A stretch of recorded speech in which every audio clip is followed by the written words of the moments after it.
Please welcome to the stage Felix Frisch and the Promise to America Fellows.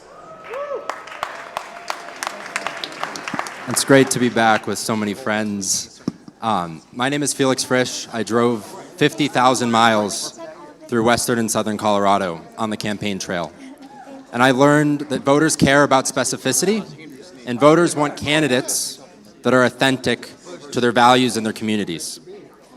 And after coming here to DC to organize WelcomeFest last year, I was disappointed to see a lack of specificity within our party after WelcomeFest, and a lack of elevating the candidates that were willing to lead with specificity.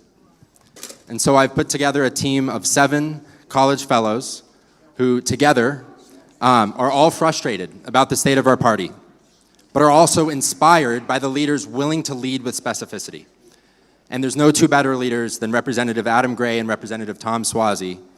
And we've learned from them, we've met with them, and together we've developed the Promise for America.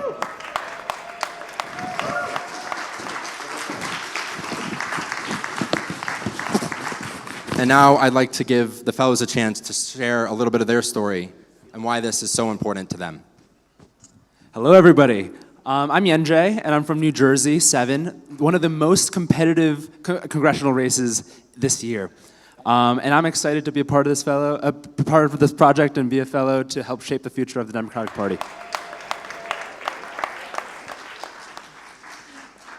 Hi, I'm Chloe. I'm from Los Angeles, and I really think that the Promise to America is the best way forward for the party going into this year and 2028, and I'm really honored to be a part of this team. Hi, I'm Sarah. I'm based in California, and I joined the Fellows because I wanted to encourage the Democrats to focus on the issues. Hi everyone, my name is Matt Healy. I'm from New Jersey. A few years ago, I was a young Republican, and now I want the Democratic Party to be a more inviting place for other young people like me. Now I'm honored to welcome to the stage Matt Yglesias, Representative Adam Gray, and Representative Tom Suozzi to this. And Congressman, I'd like to invite you to be the first 2 to sign the Promise to America with us together on stage at WelcomeFest. All right. Nice and good.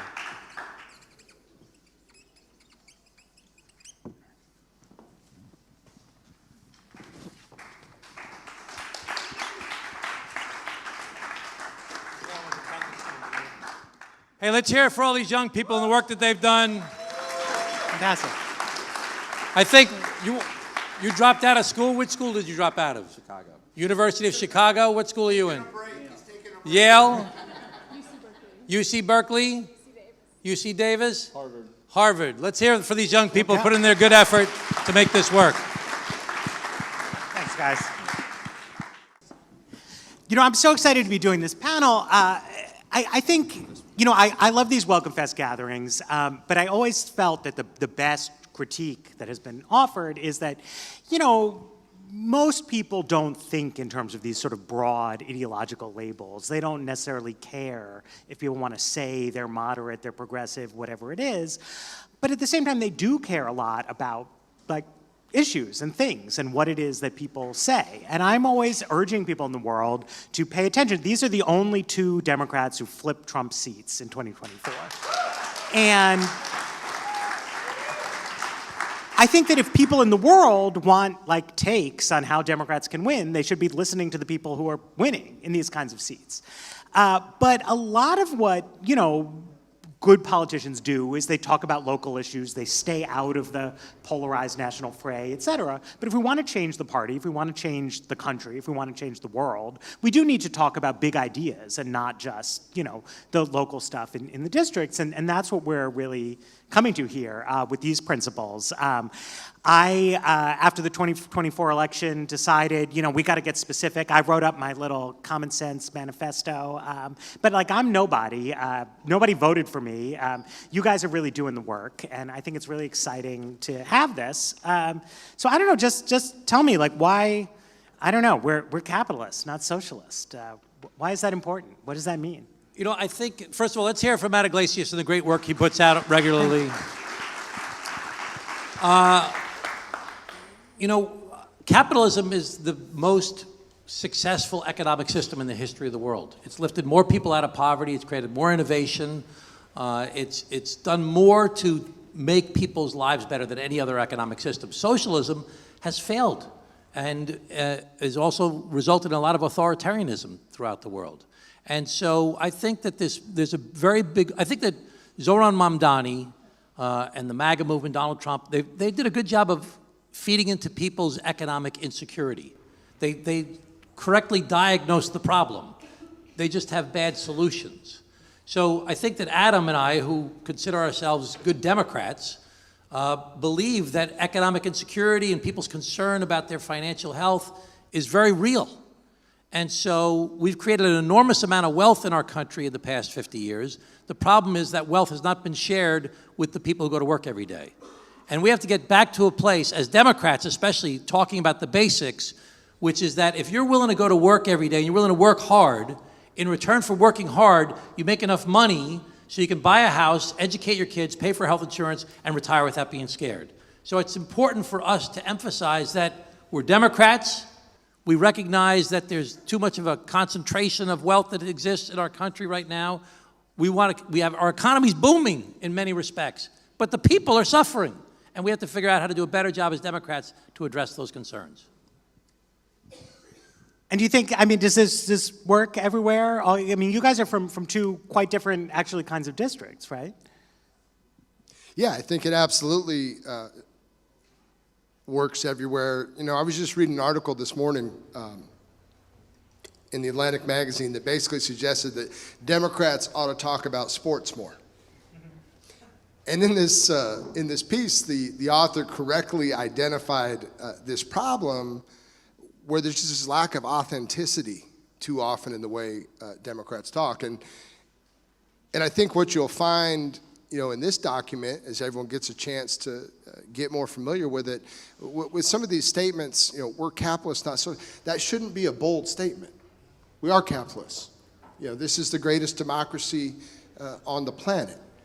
And we've had many great successes that have not only made our lives better, have made lives around the world better. And people shouldn't be afraid to just say that. But too often, I think our Democrat colleagues, whether they're in a rural part of California, where I'm at, or in the state of New York, where Tom's at, or anywhere in between, there's just this kind of inauthentic word salad. I'm afraid to say this, I'm afraid to say that, I can't use this word, or I have to parse that word. And so I think one of the important parts of this promise is to say we're just going to speak clearly and plainly.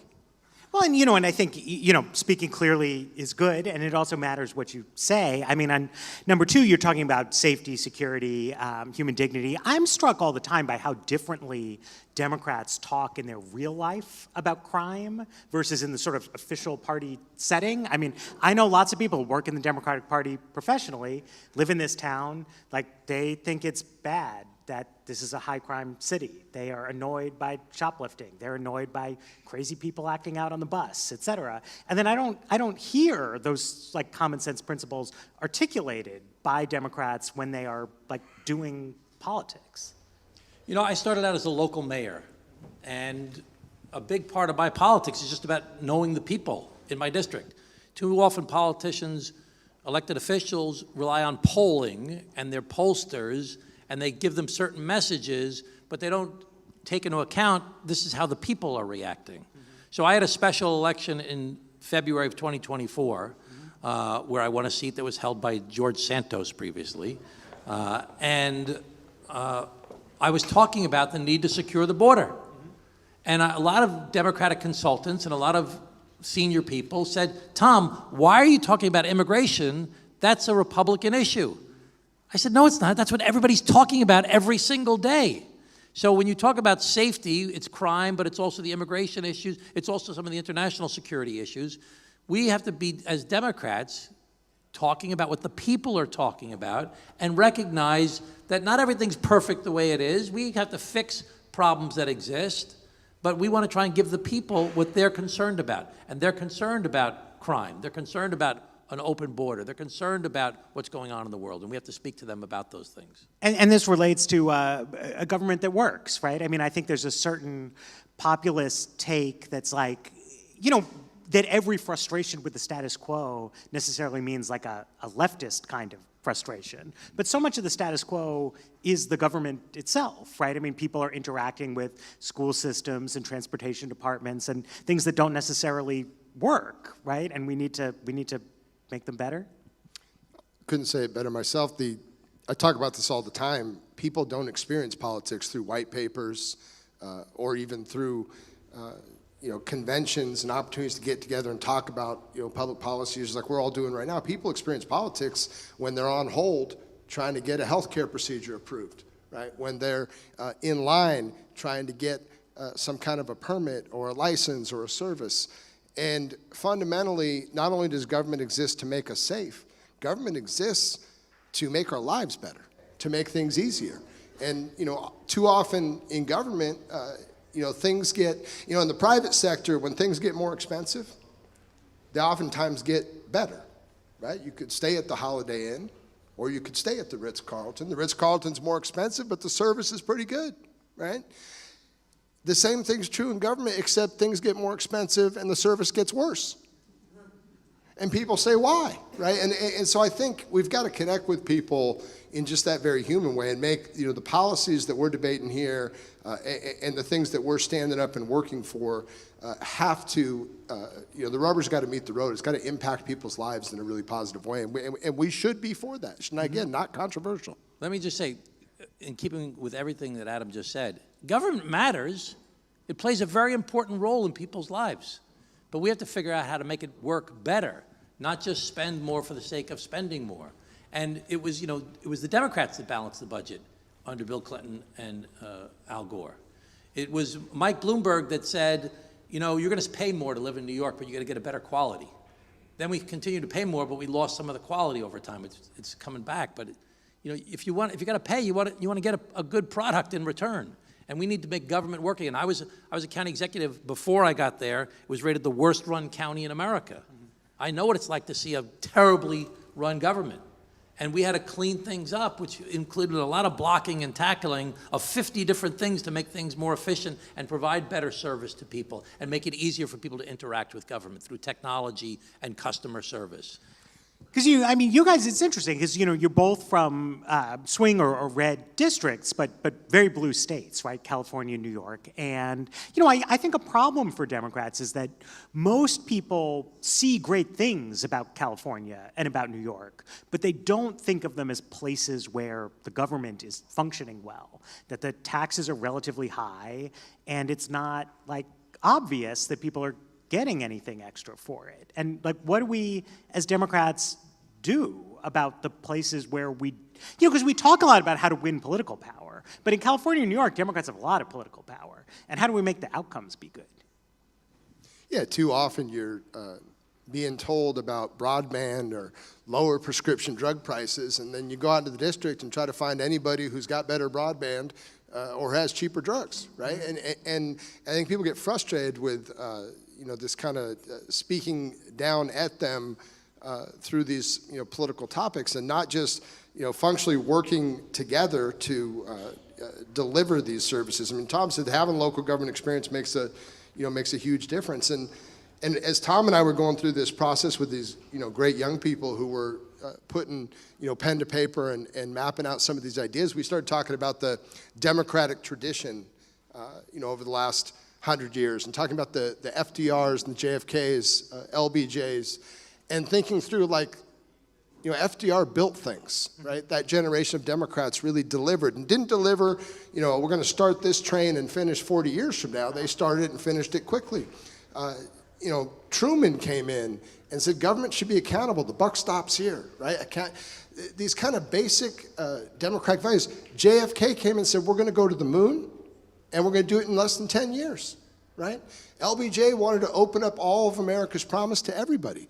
But we just need to get re-engaged. And we enjoyed majorities in Congress, that are unthinkable today under that kind of leadership. And so Tom, says it better than I do, but, re-engage in that old kind of Democrat, a new version of it. And I think A new kind of old-fashioned Democrat. See, he nails that. So, My staff doesn't like it either, just so you know. Okay? They say it's too long. Well, I think a new kind of old-fashioned Democrat. We have to get back to the basics of what the basic principles of the Democratic Party have historically been. And remember what those things are, about making people's lives better. That's right. Making government work to make people's lives actually better than it is now.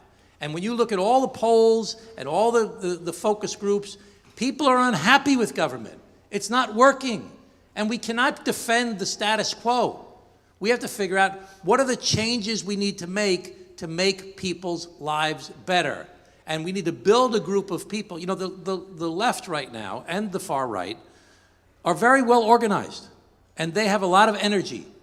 And if we're going to figure out how to move forward as Democrats, but not playing into this extremism and this attack this one and attack that one, we've got to have some principles, and we have to be organized, and we have to build people that think the way we do into a group and build and build and build. And it requires work. It's not just enough to do our one conference today. It's to identify a dozen members of Congress that think this way, and 20 candidates that think this way, and 200 state and local officials that think this way, and thousands of people in the community throughout the country that think this way. We have to do the hard work to organize around some basic principles and then build more and more specific to get there. Absolutely. So I think the one of these where it gets really hard when you get specific is fiscal discipline, right? Because I think everybody's for that, but it'll be challenging. I mean, if Democrats win a majority in Congress, there's going to be a lot of people who want to do a lot of stuff. And I mean, can you really prioritize? Because there's a good case for prioritizing deficit reduction. It'll help people get a mortgage. It'll help people with their car loans. It's a real... That's very important. So everybody has to listen to that, okay? Big deficits cause higher interest rates. Higher interest rates make it impossible for you to buy a home or to lease a car or for a business to borrow money. So lower deficits are not some ephemeral thing, in theory. It's making your life more expensive when we have big government deficits by causing interest rates to go up. I'm sorry to interrupt. No, absolutely. And I think that's right on, right? I mean, connecting with what actually matters in people's lives rather than, what was like cooked up someplace 10 years ago. But how do we do it, right? Like what are you going to put on the table? It's really his turn, but I'm going to jump in for a second. I'm sorry. Go ahead. I'm trained as a CPA and a lawyer, okay? CPA, there's only two things you can do with a deficit. You can either raise revenues or cut expenses. Yeah. And to actually make a deal in Washington, D.C., you're probably going to have to do the both. You're going to have to raise revenues and cut expenses. It's not more complicated than that. It's not a bunch of jargon. You got to raise revenues and cut expenses. That's it. Those are your only choices. Thoughts? Well, Matt, I again, speak plainly to people, and I think a lot of folks in Washington are wrong when they say the average voter doesn't get debt and deficits, that they don't care about. I think people get it I think people experience it every day in their own lives, in their own households. And to Tom's point, when you lay it out real clearly, this is how this is impacting you, and we've got to do something about it. We've got to be responsible. People understand how that works. It's not, and it does take a little bit of political courage, but this is why we're here, to make lives actually better for people and not just blame everything on the other party. Well, and it's a symbol of irresponsible behavior, right? As well as a concrete thing that sort of impacts people. So we're also talking here about patriotism. So you're proud to be Americans, not ashamed. And this is something where I think we see in surveys there's been a big split, right? Where the majority of the American people say they're proud to be Americans, but the number of Democrats who say they're proud to be Americans has really gone down. And like, why do you break with that? Well, again, important to just say what's true and what's obvious, and wipe away this idea of this inauthentic Democrat. I mean, the fact that that it would even be thought of as a controversial statement, say I'm proud to be an American, is absurd, right? And I think calling out that absurdity is really half the battle in this case, in this document. My father was born in Italy. He came to the United States as a young boy. He was the first kid in the neighborhood to go to college. He fought in World War II as a navigator on a B-24 and got the Distinguished Flying Cross. He came back as an Italian immigrant veteran and went to Harvard Law School on the GI Bill. Now, he couldn't get a job at a law firm because he was Italian. Nobody liked the Italians back in the 1940s after World War II, and that and the mafia, and nobody wanted anything to do with the Italians. So he started a law firm with another Italian guy, and he ran for city court judge, and at 28 years old, he became the youngest judge in the history of New York State. America is the greatest country in the world, and there are so many stories like that with so many different families throughout our country, whether they've been here for 5 generations or they're new immigrants. This is the greatest country in the world that has accomplished more than anybody else. We have a challenge constantly to make it a work in progress, to form a more perfect union. We have not done things perfectly from day one, but we're still the best operating system in the world that combines free markets and democracy together to form the best system we've got. We've got to work to make it better, always. But I'm proud of our country and our history, and we need to say that proudly as Democrats. I like the way you connected that to your family's immigrant story, because I think it's very powerful and resonates with a lot of people. This is a country that a lot of people want to come to around the world. Nobody else wants to go to other countries. Who wants to move? Say, I want to go to Russia. That's not happening. No, but I think it's to talk about openness to immigration from a patriotic foundation, I think is possible. Whereas if people think you're saying, like, this country doesn't deserve to control its own borders, something, I'm against America, right? That is very bad. It's very negative to people. But, you guys are saying, well, it's common sense, it's obvious, et cetera. But, like, clearly it isn't, right? Like, a lot of particularly younger progressive people do not have this patriotic spirit. They feel that, this is a country that is founded in racism and genocide and stolen land, and we're doing land acknowledgements all the time. And I mean, how do we contest this? Because it's a really important principle, and I think it's a real dividing line for people. Go ahead. We have to understand the country is divided.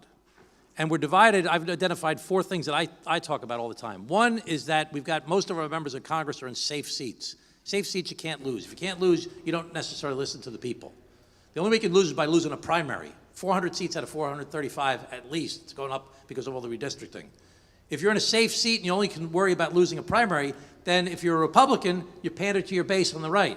If you're a Democrat, you pander to your base on the left, because only 18% or less of the people vote in the primaries. So you start with politicians pandering. Second, social media rewards extremism. The crazier stuff you say, the more likes you get, the more follows you get, the more small dollar donations you get. Third, cable news. Watch Fox News and then watch MS and watch CNN. They're completely different worlds. There's only 4.5 million viewers on the most watched Fox show. There's only 2 million viewers on the most CNN or MS show. But they're controlling 24 hours a day the news cycles and feeding a lot of different narratives that are further fueling division. But the most important thing, and back to your point about how young people are being sold this bad image of America, is our foreign adversaries, the Russians, the Chinese Communist Party, the North Koreans, the Iranians, are using our social media, and they are feeding messages to our young people, but all of you, all of us, I should say as well, where they take issues that we're fighting about a little bit, and they blow up both sides and make them big, hot issues. And they don't care who wins. They just want us to be hating each other. They can't beat us economically. They can't beat us militarily. So they want to see they think our biggest weakness is our diversity. So they want to constantly sell the idea to our young people, you should be ashamed of America's history. This is terrible what you've done there. I've actually talked to foreign leaders from some of those countries, and they say it outright. And they're trying to sell these concepts on a regular basis. But I also wonder, I went to a couple panels this morning about education, and it was very serious people talking about reading, math, very important stuff. I'm for that, right? People should read. But I also wonder, do you think, like... Bold position. Yeah, it is. It is bold in some places. Should our schools be teaching kids patriotism? Is this something we need to engage with? As we have a diverse society, it's one of the strengths of America, but also a potential weakness point? Do we need to like challenge our educational systems to be teaching people about the greatness of America? Well, I certainly don't think we need to skew our education system one way or the other, right? We need to tell history as it is, but this narrative that you're describing in our contemporary politics feels like it has a shrinking audience. As much as it's the same reason nobody wants to talk about religion and politics at dinner, right? It's this idea, we're going to offend it. And you increasingly, I've taught out at the University of California for the last 15 years in political science, and people always make this kind of generalization that all young people are, hyper progressive or fit into a certain political box. And I mean, we had the good ones up on stage just before. Well, what I've found, particularly in the last few years, is a young population that's increasingly looking at our politics and recognizing it for how broken it is, right? And looking for something more honest, right? And I think we're being more honest here, and you can both love your country, be patriotic, and at the same time aspire for a better country, right? That's more equal, that's more fair, that's all of those things. And again, these kind of false choices and binary choices, it's a lot of BS, and people are catching on to it. I think the left and the right are both, feeding into this again and saying, you're unhappy with your life, let's tear the whole thing down. And that's contributing to this effort. And I think that, there's a lot of organized efforts on the left, and there's a lot of organized efforts on the right, and there's a lot of organized efforts from our adversaries. Yeah. We've got to do the work. If you, listen, not everybody's going to agree with the principles that we've laid out, but if you do, we've got work to do. We've got to organize around this and go push this further and further along, and we need more people to sign on to this agenda. It's not going to happen from just us talking here today. I can guarantee you that. It's a lot of hard work. There's an old labor expression, don't mourn, organize. We need to organize. We need to organize the people that feel the same way that we do about these general principles. And I do want to encourage people in this room. I think everybody here, a lot of the smartest elected officials, the smartest policy thinkers, they're all independent-minded people, independent thinkers, and that's great. It's a great strength. But politics is a team sport. But people need to work together. So I hope everybody will look at these principles. And if you agree, don't quibble. Sign on, tell more people, because the idea here is we started. You two are the very first signatories, but we're going to try to build up a roster of candidates at all levels of government. Right? Create sort of a sub-brand that people understand, that means something, so people can run in different parts of the country as what are we calling it? A new kind of old-fashioned Democrat? Well, I don't know if everybody's going to adopt that. My staff doesn't catching like on, it. Tom. New kind of old-fashioned. Who likes that? A new kind of old-fashioned Democrat. Who can't stand that idea? Raise your hand. All right, we're in. Who's not going to raise their hand no matter what I say? Yeah, so, we should, so you're talking about, left and right and what they're doing, and they're sort of stirring up kind of anger. And I think back to the first point about broad prosperity, right? This kind of zero-sum mentality has grown a lot. And something that I've read is that younger people have lived through a time of less economic opportunity, and it's made them lose faith in the possibility of economic opportunity. So what can we put on the table, to make people who are angry, right, but to see a possibility of hope instead of just tearing things down? I think that the young people's angst and other folks' concern about their economic situation is very real. We can't deny that that's a real thing. And so, when the minimum wage in America in 22 states is $7.25 an hour, we need to do the math. If you make $10 an hour and you work 40 hours a week and you work 50 weeks a year, that's $20,000 a year. If you make $15 an hour, 40 hours a week, 50 weeks a year, that's $30,000 a year. $20 an hour, that's $40,000 a year. You're not going to buy a house, have health insurance, pay for your kids' college education, and retire, put money away for retirement on $20 or $30 or $40 or $50,000 a year. And in certain parts of the country, that's, you're really in trouble. So we've got to just be talking about how are we going to give people the wages so that they can have a decent life? How do we, support unions? How do we support efforts to get corporations that are successful to share some of their success with their employees through profit sharing. There's different things. Stock ownership. 90% of the stock in America is controlled by 10% of the people. The lowest 50% wage earners in America own 1% of the stock. You think they really care about the Dow Jones that's reported every night on TV? I don't think they do. And President Biden had this problem, and now Trump's doing the exact same thing. The stock market is booming.